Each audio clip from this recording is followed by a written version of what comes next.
पूछा नहीं कि कहाँ हुआ। अरे कहाँ है बनारस स्टेशन पता है गाड़ी धरे आए काले से खूब न भीम जी के मेला घूमत हुआ हमके कुछ लियाला वाला कि ना। अरे कहाँ मेला में घूमत है मार आदमी धतिया वाला जात हो तो के ले ले सुन का ले ले बताओ का ढंग से सुन पहले।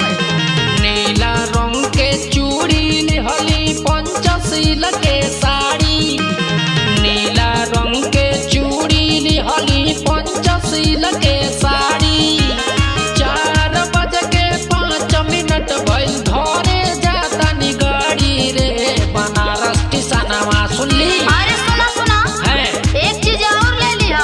आप का ले लिया रे सुना सुना बबुआ खातिर ले ले आई हो का ए जी बबुआ खातिर ले ले आई हो एगो झूना झूना बबुआ खातिर ले ले आई हो नीले रंग झूना झूना बबुआ खातिर ले ले आई हो। अरे लड़का के पढ़ावल लिखावल चला ना रे तो झुनझुना खेलवे भी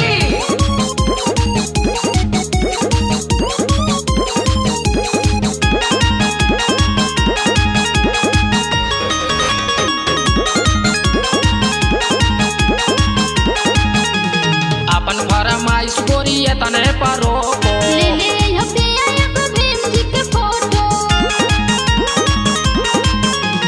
अपन फरमाइश गोरिए तने परो ले ले आई पिया एगो भीम जी के फोटो।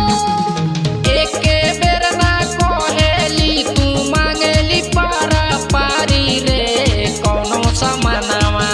अरे सुना सुना अब ना सुना एक चीज और ले लिया। अब हम कुछ और ना लिया फोन रख जल्दी फोन रख। बबुआ खातिर ले ले आई हो अरे बबुआ खातिर ले ले आई हो एगो झूना झूना बबुआ खातिर ले ले आई हो नीले रंग झूना झूना बबुआ खातिर ले ले आई हो।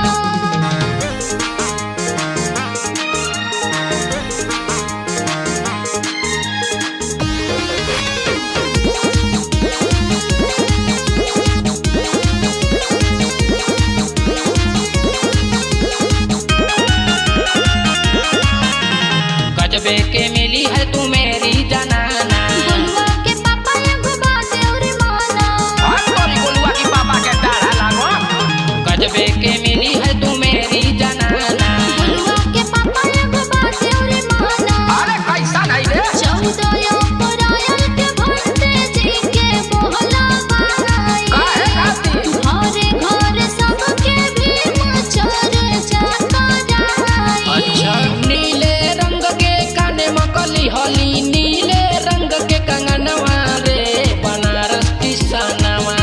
सब कुछ लिहला ठीक कैला हाँ। बाकी एगो घर में छोट लड़का हो के कुछ चाहिए कि ना चाहिए। चलो के जिलेबी लेके आइला ना बबुआ खातिर ले ले आई हो ए जी बबुआ खातिर ले ले आई हो एगो झूना झूना बबुआ खातिर ले ले आई हो नीले रंग झूना झूना बबुआ खातिर ले ले आई हो।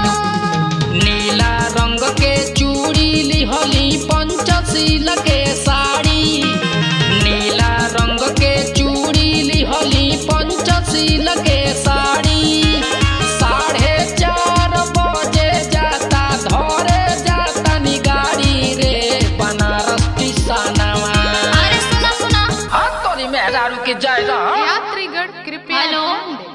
हेलो मड़ुआडी से चल हेलो अरे का बोलते रुतन है कंप्यूटरवा बोलता सुन लई का कहतिया। गोरखपुर के रास्ते अरे ना सुना तो एकदम पहले हम का अरे चुप खचर मेहरारू से पाला पर गला दिमाग चाट के रख देले एकदम आई कंप्यूटर बोलता सुनाई ना दे गाड़ी जाए वाली हमें। भले सरकारी बस से या बाकी लड़का खातिर झुनझुना ले ले या बता देती।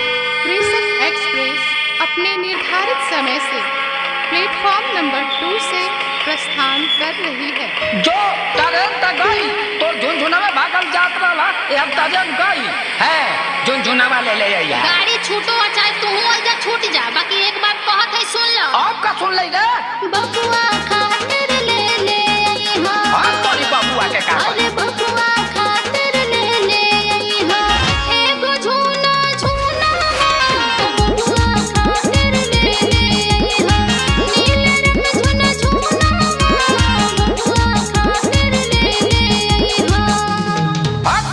रहो 5 रुपया का